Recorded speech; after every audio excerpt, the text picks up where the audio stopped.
ডিভোর্সের ১৩ বছর পর স্বামীর সাথে দেখা, আপন সন্তানকেও চিনতে পারল না মা।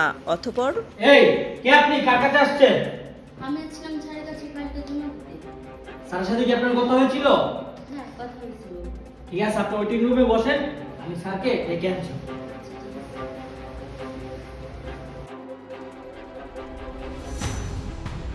বাবা রাহি, দেখো a plus B whole square sir, সমান।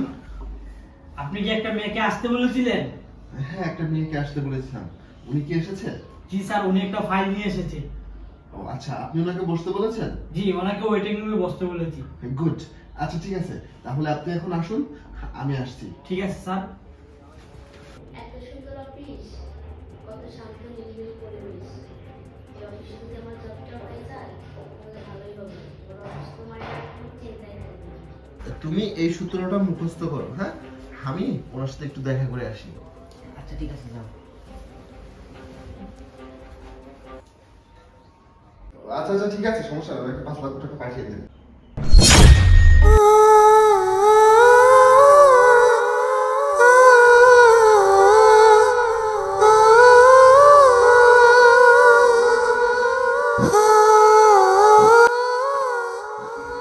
এই তুমি তুমি আমার অফিসে কি করছো? হ্যাঁ, হায় আল্লাহ, এত বছর পরে তুমি আমাকে কার সামনে এনে দাঁড় করালে? এ তোমার কেমন পরীক্ষা? ও আচ্ছা, বুঝতে পেরেছি। টাকা লাগবে নাকি সন্তানের অধিকারে আমার অফিসে এসেছো? হ্যাঁ, আমি জানতাম না এটা তোমার অফিস, আর জানলে কখনোই আসতাম না। আর সন্তান, আমাদের সন্তান। আমাদের সন্তান না, ও শুধুমাত্র আমার সন্তান। ও যদি তোমার সন্তান হতো না, তাহলে তুমি সেই ছোট্টবেলায় ফেলে রেখে যেতে পারতে না। দেখো শুনো, আমি ওকে অনেক ভালোবাসি।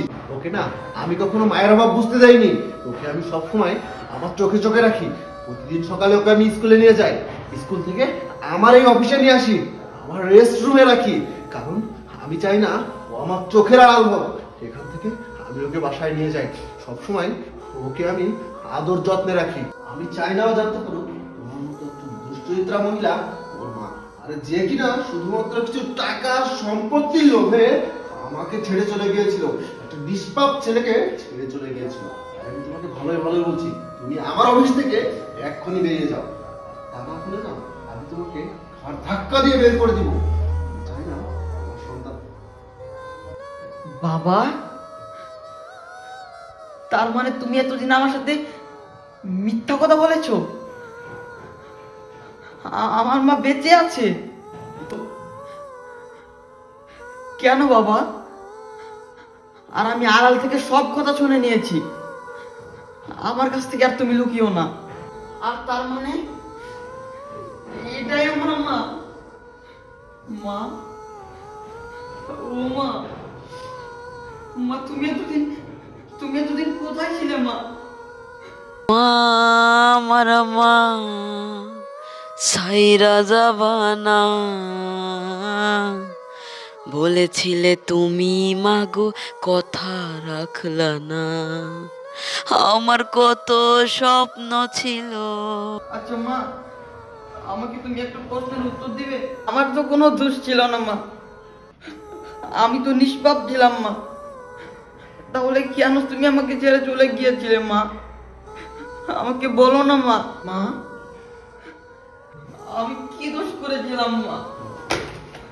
বাবা নাহি, নাহিদ, কাকে মা বলে ডাকছিস?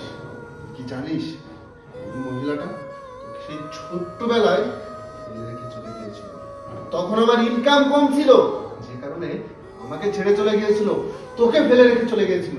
তোকে আমি কখনো কোনো কিছুর অভাব বুঝতে দেইনি, আর তুই কিনা এই মহিলাকে মা বলে ডাকছিস, আমাকে ভুল বুঝছিস। শোন নাহিদ, এই মহিলাটা কখনোই তোর মা হতে পারে না। আরে মা হতে না যোগ্যতা লাগে, আর এই মহিলাটা যদি তোর মাই হতো তাহলে তোকে না সেই ছোট্টবেলায় ফেলে রেখে চলে যেত না। হ্যাঁ বাবা, আমি বুঝতে পেরেছি মা অনেক বড় ভুল করেছে। মা তখন বুঝতে পারেনি, আর সে যতই অন্যায় করুক, যত কিছুই করুক, সে তো আমার গর্ভধারিণী মা। বাবা, তুমি মাকে মাফ করে দাও না, মা আমার কাছে থাকো। আমি আমার মাকে কত দিন কত বছর পাইনি, তবে আমার আমার বিশ্বাস ছিল আমার মা মরেনি। আমি আমার মাকে প্রায় সময় স্বপ্নে দেখতাম।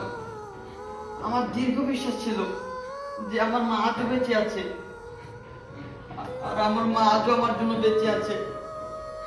মা, তুমি আমাকে ছেড়ে আর যেও না মা, আমি তোমাকে ছাড়া বাঁচতে পারবো না।